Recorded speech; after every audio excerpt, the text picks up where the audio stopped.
Hello, everyone. This is Travis Weller, Chair of the Educational Outreach Committee for Phi Beta Mu International. Joining me today for committee conversations is Krystal Williams from Alpha Iota chapter in Maryland.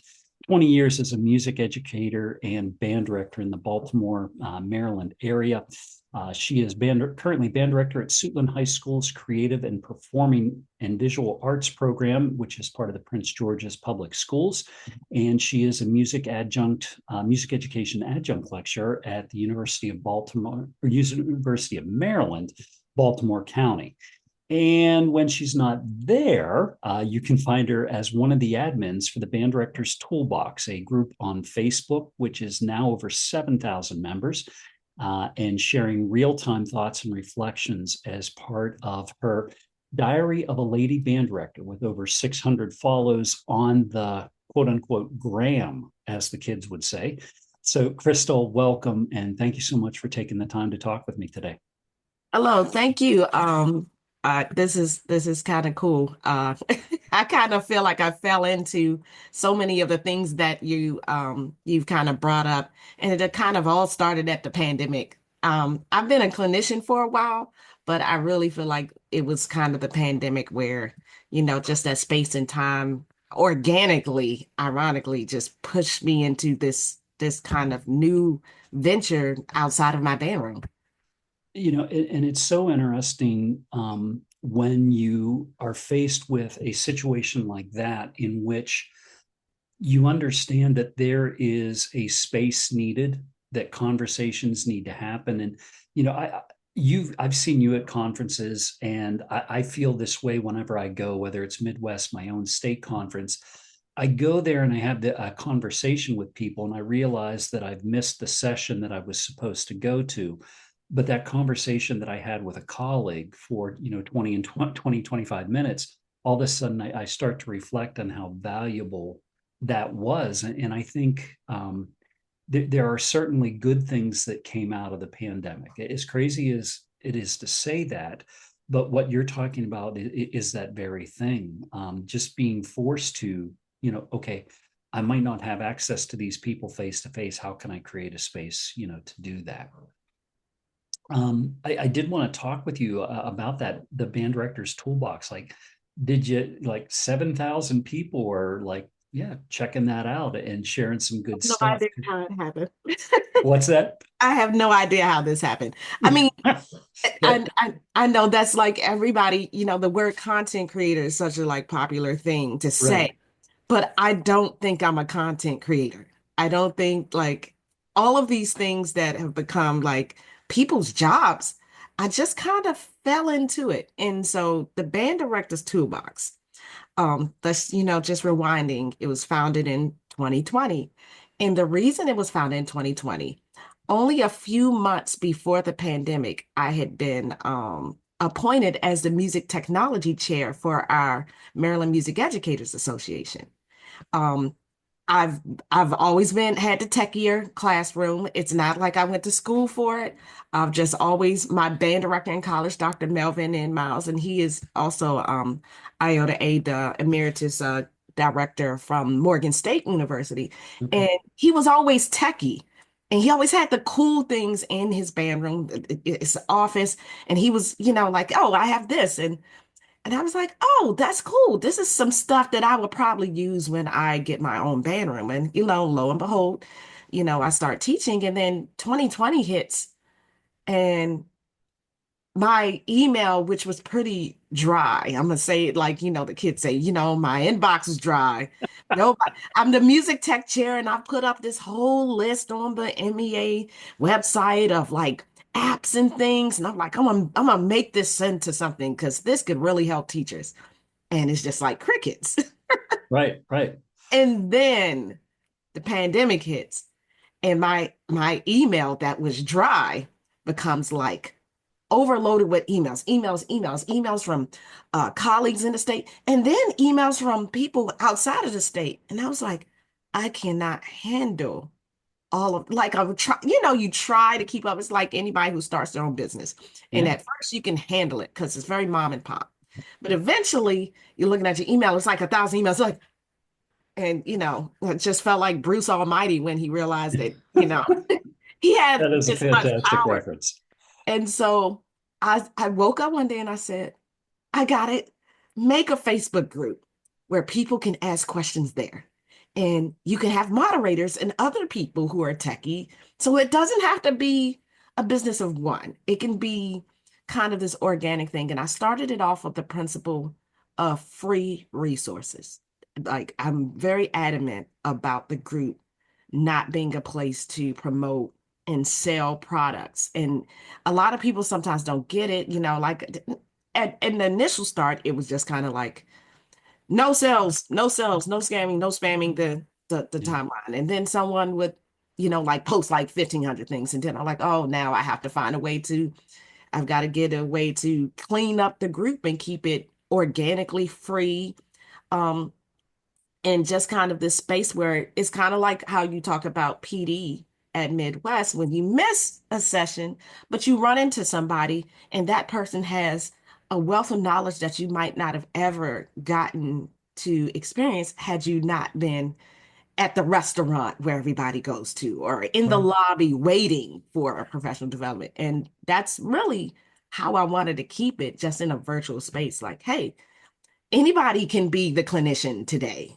Like Yeah. you play oboe, you know things about oboe that I don't know, or, just all these things. And so it started out, just me and a few friends like, hey, can y'all moderate this for Yeah. me? And, just asking, there's no payroll to the band directors toolbox. There's no, like, it's not what you sponsored or anything. It's just like, hey. And so when people would email me, it was like, this is a great question. I'm sure other people have the same question. So in the email responses, I would say, post it in the band director's toolbox. I'm going to engage, but there's other people who probably have some input on this as well, or they might be wanting to answer. And it diverted from my inbox to this group. And now it's, knocking on approaching like 8,000 people. Yeah. And And it's so wild to come to that point of your career where you realize you're like, oh man, you know what, I don't know the answer to that. I have an idea where to look, and like I'm going to become the conduit to get you where you need to go. And there's so much honest discussion. There, it's a space for sharing. And it's, I always, there's directors that we have in our circles that, they drop that occasional pearl and, we pick it up. And, I think there's a lot of directors in essence that they're trying to put together this beautiful pearl necklace, which, that represents their band program. And if they can just find all the pearls that they need, but sometimes it's they're a C, like where do I look and how do I connect with this person? Approaching 8,000 members, there's probably somebody there who can help you. somebody knows the answer. It doesn't have to be me. And I think that is like I've toyed with the idea of having a conference, and it would be so different than have people and I present a lot. Yeah. Here's a proposal, and the game of the title's got to be catchy. Yeah. And like I know the clinician game in that sense. And it's not that I don't think people present great content and topics. That's like, the most beneficial things I've ever learned was just sitting in my band director's office. Like just sitting after work. I used to do this when I was in undergrad. Yeah, I mean in Baltimore City. I would drive to Morgan State and knock on the band director's door like I was still a kid. And be like, I need help. I Yeah. have no idea how to do this. And everybody doesn't have that. And I thought about that. I said, the reason why my inbox is like looks like this is because people, especially now more than ever, um, in the start of the pandemic. And then it started to be school districts. And I was like, whoa, this is getting Yeah. big. This is different. This is different. And it would be like the music director or the coordinator of the fine arts for this something something public schools. And I'm like, whoa, okay, you want me to present? Okay. And but quite honestly, some of the emails was more urgent than others that could not be like divulged through the group. And those were the emails of my district's talking about getting rid of all of our music teachers. And you're like, no, you can't.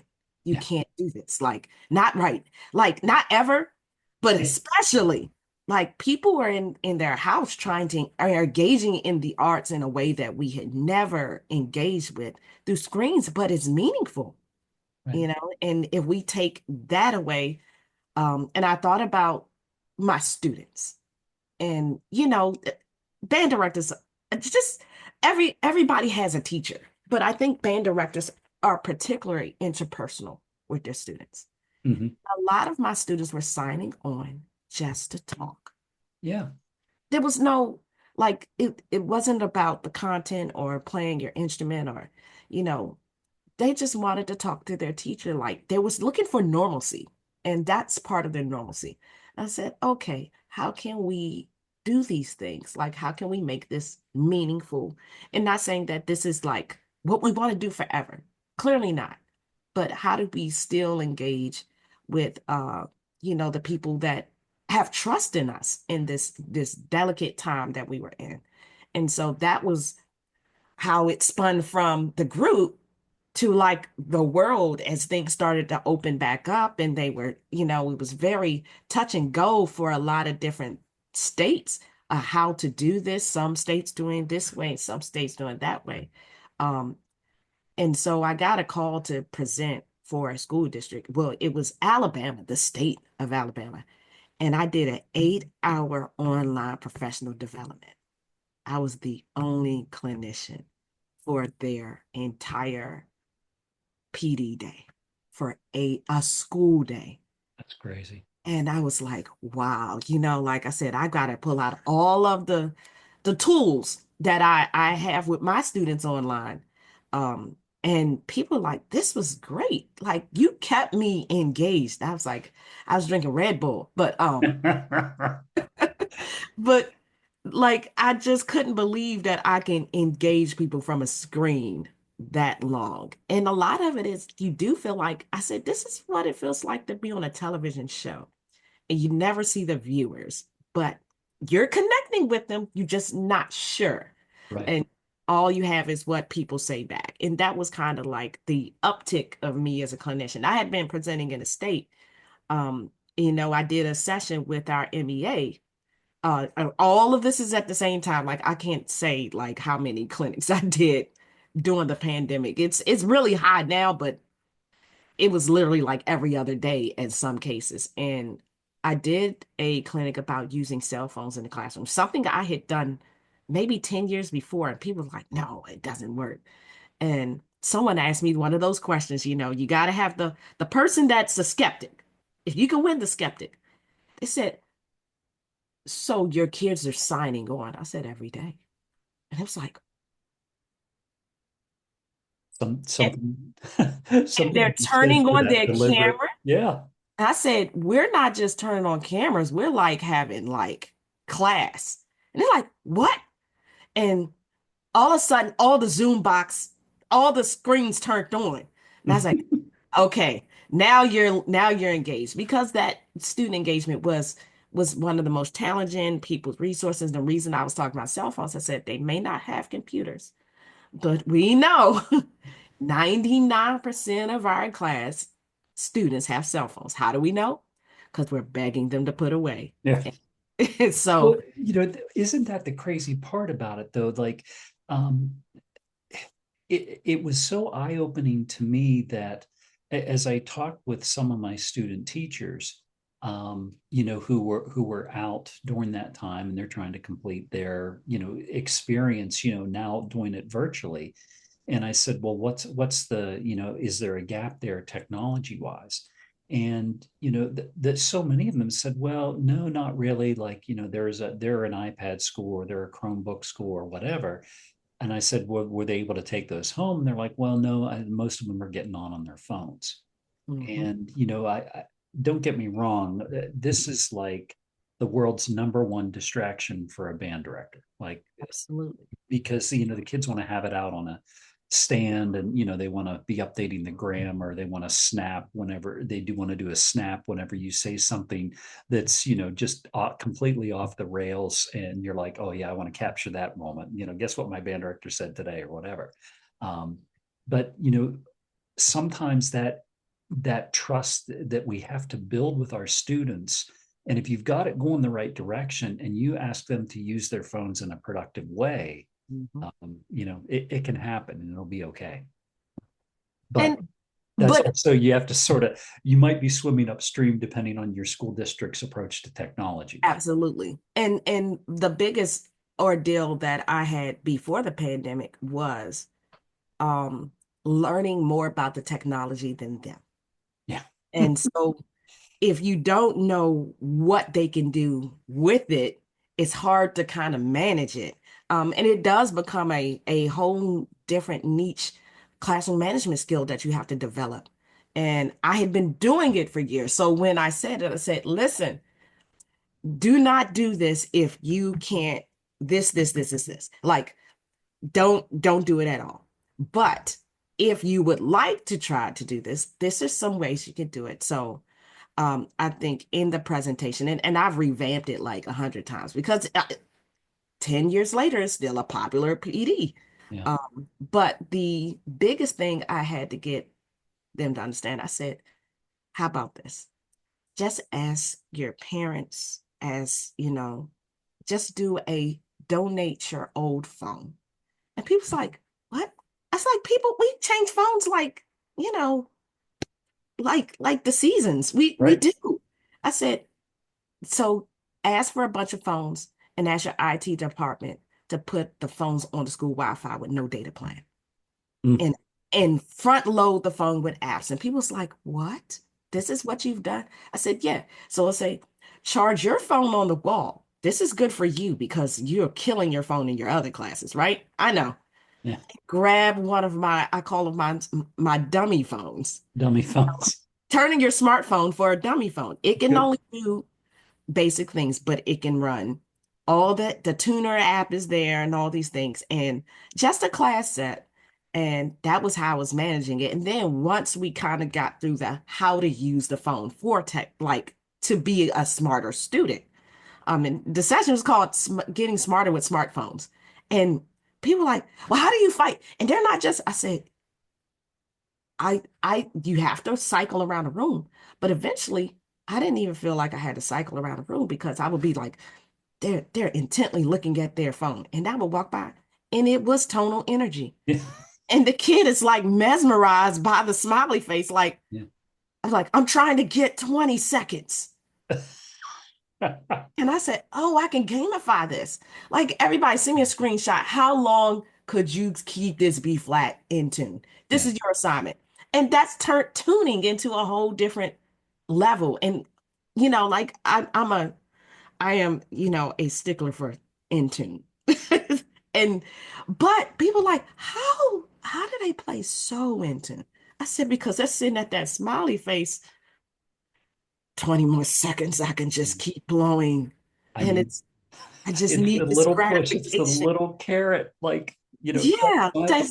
And that's what I love about students, in this generation. Like, they think they are so cool when they've got that cell phone, but like, you hand them a sticker and they're like, oh, this is amazing. I'm going to treasure this forever. I'm going to put it on my water bottle. But like, that's the one part about tonal energy. Like, they want to go it's after a that smiley sticker. face. Like, It's that's a sticker to them. Yeah. And that just kind of spun off into gamification. But I got a lot of tools from people like Dr. Tina Nguyen, who does PDs on gamification. I went to one of her sessions during the pandemic. I actually asked her, I was doing a conference for the Association of Black Women Band Directors, which was started during the pandemic. And I was like, I'm going to do a virtual conference. We're going to do a virtual conference. And I learned more and more about, and we always had a tech session. Thankfully, not just me doing the tech sessions because I was cooked. And just finding other people who really knew how to engage using technology. And then the pandemic ended, and people was like, technology, yeah. Yeah. Let's get Some back to the real work, right? right, but I think people realized they was never a going 100% back. Mhm. Like There was never going to be like, now here's practice charts again. It's like, we've been lying on them for 40 years. My mom lied on it. My mom forged it. My son, if he had one and I didn't want to hear him, was this really effective? I think is what people were saying. And how can we kind of have a hybrid of the two? So now I'm deeply a hybrid of the Yeah. two. And I do tell people you don't have to use it every day. Like, like still print out the test. You know, like Mhm. make music's not going to teach your kid how to play in tune.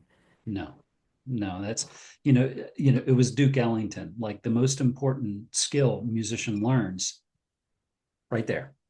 I got to learn to listen, and how to listen and where to listen. And, um, yeah.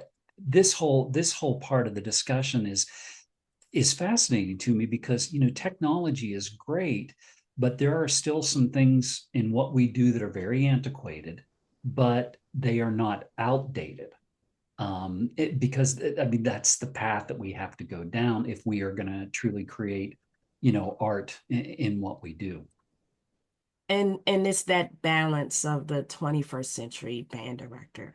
There's a lot of talk about like innovative and emerging practices. And Yeah. a lot of what I do is really still old school. It's just like with these stickers Yeah. on. Right. It's like I put stickers on it, and it's not actually a new thing. Like, having videos of students, doing like, kind of the crunches. Like that's DCI methods. Like these are things that have existed for 50 years of band, but now there's a video. And it's like, oh, some other kids are doing it. I'm gonna do it too because it's cool. And Right. they're deeply influenced by social media.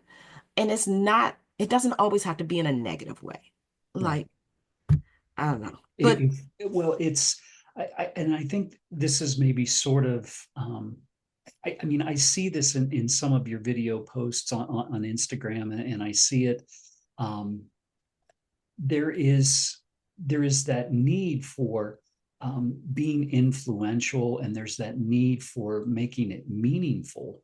And I feel like you do a really good job at that, and so that when a student like then can see it live, and I also think, going back to something you said earlier about about how we do things, I think the fact that we are a little bit antiquated in our approach and how to do things, that to a student is really engaging because it's so much different than what they get in other parts of the building.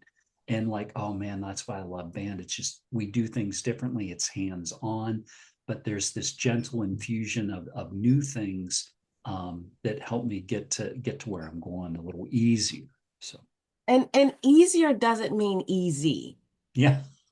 And I think that's where um just because like, like you see this 30-second clip.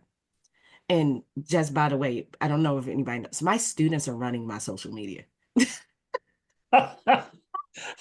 The band clips and stuff, like some of it was recorded, but like I have students who have like sound equipment. It's hilarious to me. Yeah.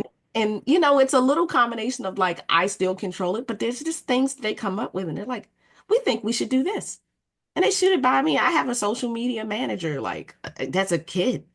And a lot of people are nervous about that, but that engagement part, they're invested Yeah. when they say we should do this. And it's not like fluff.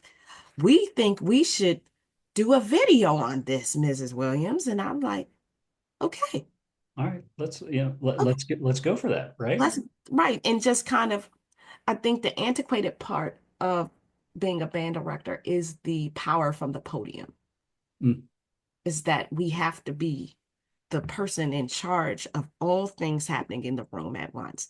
But the most influential band directors I ever had, and one is retired, Roosevelt Pratt from E.E. Smith. He just retired this year. okay.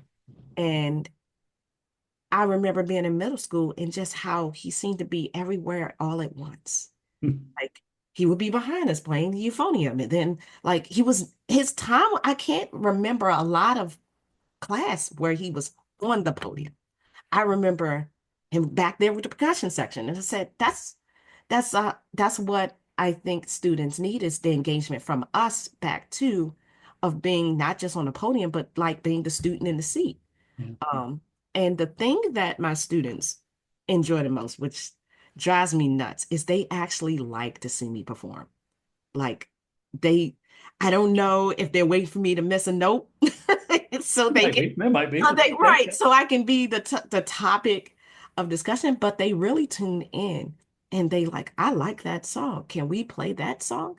And I was like, you sure? I was struggling, fighting for my life on it, but I think that healthy struggle that they see that we're still human beings, we're still humans, and we were once them, and we are still in part them. That's why we do it. We didn't want to leave the band room. Isn't that kind of what it is? We didn't want to leave. My college band director, Ed Arnold, and he is my band dad. You know, he's one of Yep. those people, like you said earlier, like I would show up at his office or show up at his house after I was, when I was teaching, I'm like, hey, what do I do? He always talked about management by walking around, and that's one thing I'm not sure that I spent a whole lot of time on the podium in my middle school band that I had, walking back through aisles, looking over people's shoulders, and I'd be staring at people's embouchure, like looking at stuff. And there's another part that you said there, I think is so vital. Um, who is the best musician that our students see on a daily basis? Like our kids will walk in, and I'm sure in Baltimore they're going to walk in with a Ravens jersey, and you could ask somebody, Mhm. "Hey, who's your favorite Raven?" And be like, "I love Lamar Jackson." And Yep. in Pittsburgh, where I'm near, like we're going to be like, "Well, I love T.J. Watt, I love Cam Hayward, whatever." But then you ask them, like, "Well, hey, who's your favorite flute player? And who's your favorite tuba player?" And all of a sudden they're like, there's people that do that professionally. Like, yes, there are people that do that. And so I think it's so valuable whenever we as a band director can model for our students. I'm gonna play this for you. And okay, it might not be perfect. And yes, you might miss some notes. But number one, you're modeling for them, you're giving them something to aspire to, but you're also showing them, I care enough about you that I'm going to show you I'm human, and I'm not afraid to embrace that. And that human part is like just going back to the pandemic was what we were really longing for, like through the arts. We were longing for the connection. We found out that our kids didn't care about superior ratings. Yeah. And they didn't care about the concert itself as much as the moment where they were at the concert, the moment where they were engaging with their friends and they were playing around. People who like the thing that they like too. That's really what the missing thing was. So I tried to duplicate it in the toolbox, just in a virtual space. And then people started saying, hey, you should do a clinic in my town. And I was like, okay, great. So, shameless to say, I do clinics because I want to meet my friends that I've met online. Like it's such a, people are like, oh, you're all everywhere. I say, yeah, because really, I just want to sit after the clinic with people and find out like what's working for you. Because, man, this ain't working for me. And, even though I've just had this clinic and it may be good or bad, or you might be sitting there like this was hogwash. But afterwards, you get to meet the human being behind all of the theories, Yeah. and say, oh, everything doesn't go perfectly, And I've been trying to be a little more intentional about like our videos with my class in particular with at Suitland is the process of how we get there. Not the concert that you see the video like me telling a kid you got to move the bass drum up. Yeah. Oh, our bass drum sucks. That's I'm sorry. Like just we know it, you know it now. Yeah. Here's how we troubleshoot it when your equipment is crap. And that kind of honesty about the process or like why like my son's in my band room. He's my worst student. Like because there's now this If he's watching right now, your mom didn't mean it. Anyway, continue. we joke about this all the time. Like I teach 3 of his classes. Okay. He loves being in my class. I'm like hitting my head up against the wall every day because now there's this entity that knows like the ins and outs of mom's secrets Yeah. from the podium. Like you've been watching this since he was a tyke sitting in my band room after daycare, like with a Right. sippy cup. So it's like, oh yeah, she's gonna make us do this. Yeah. Yep, here it comes. I'm like, be quiet, Yeah. you. But the interpersonalness of this craft is what I think we had really lost before the pandemic. You know, the I've got 27 superior ratings. I was for a long time not the band getting the superiors. For a long time, for all of the real reasons that you find out in the when people post anonymously in the toolbox. They'll say, "Hey, my admin, they just got rid of band four, and now we're down to band one and two. Yeah. Then I've got band four kids in band one. Right. How do I navigate this? Or I lose them every quarter or every semester. And you're like, that teacher's not a less than teacher. Like Mhm. they're not missing the mark. They're really still being highly effective in engaging a larger population than the niche population of the kids who might sign up. Now they're trying to get somebody to eat eat the vegetables that want candy. Yeah. Like, well, I don't want to do this. And how do you engage that person and not, want to quit every day?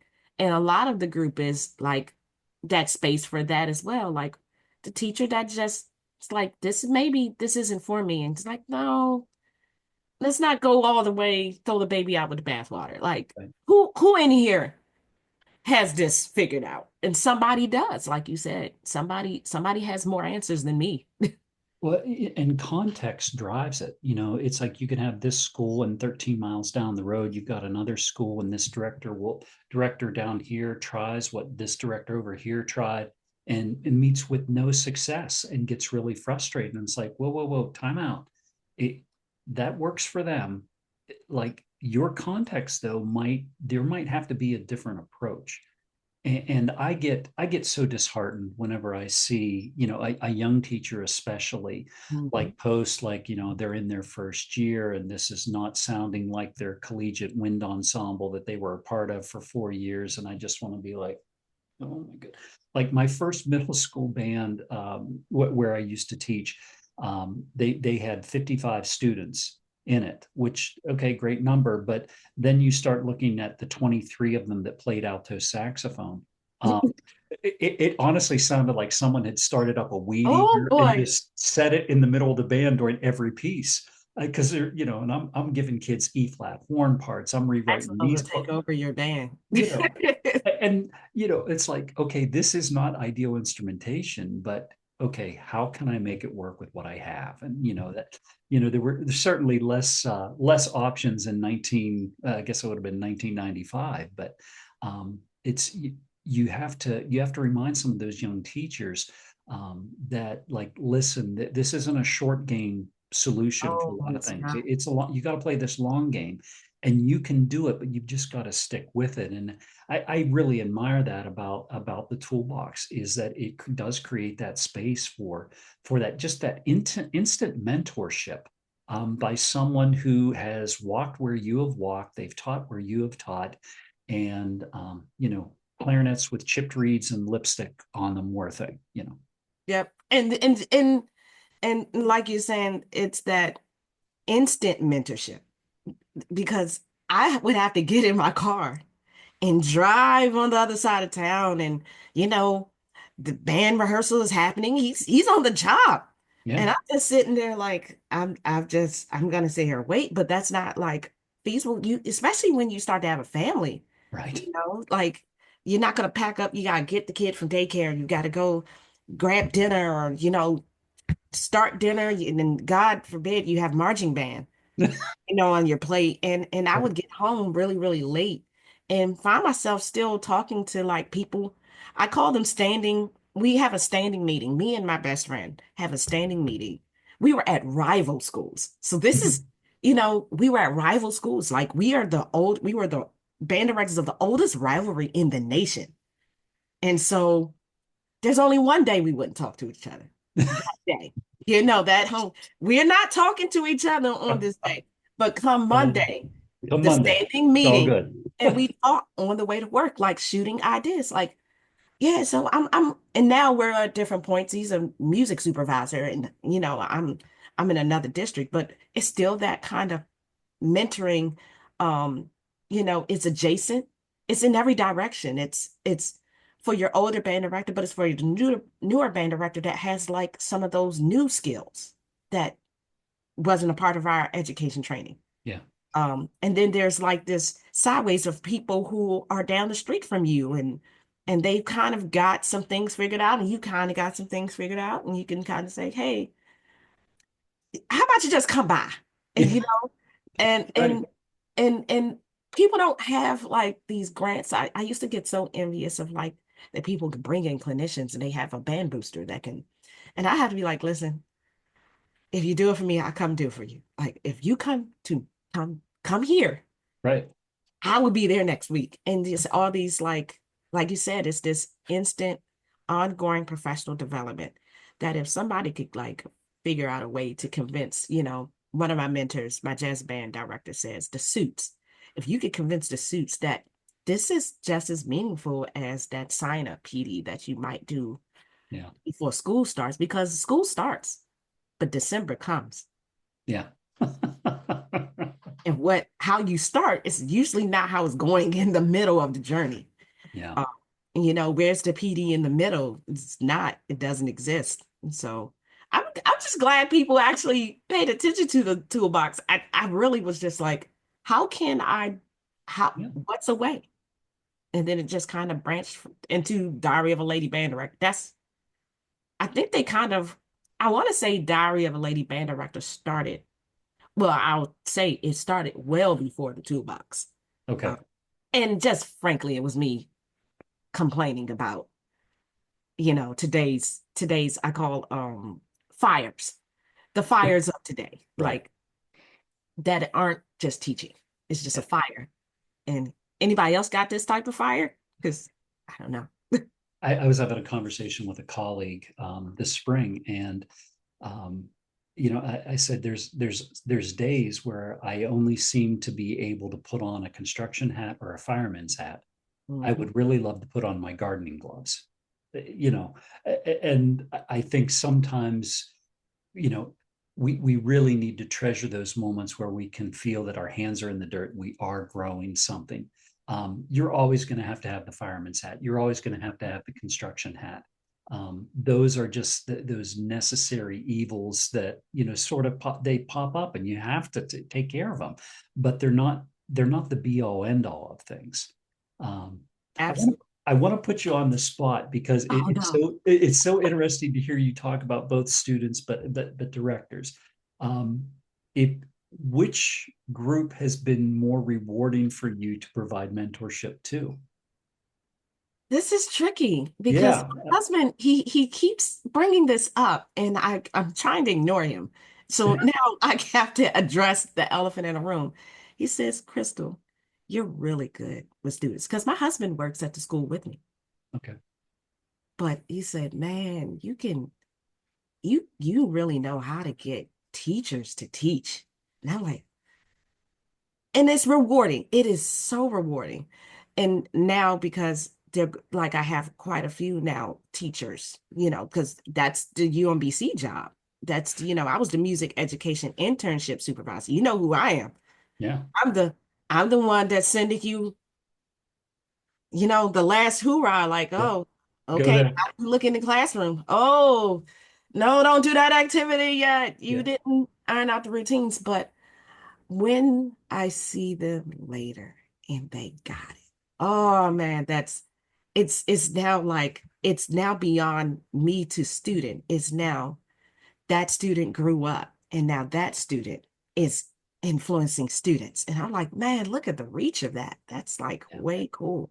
I've got quite a few, um, and some that I never even thought they would even consider like doing this. And they're like, oh, I knew. Like, and I start to get that kid that didn't have their niche in high school or middle school, and some of them from middle school.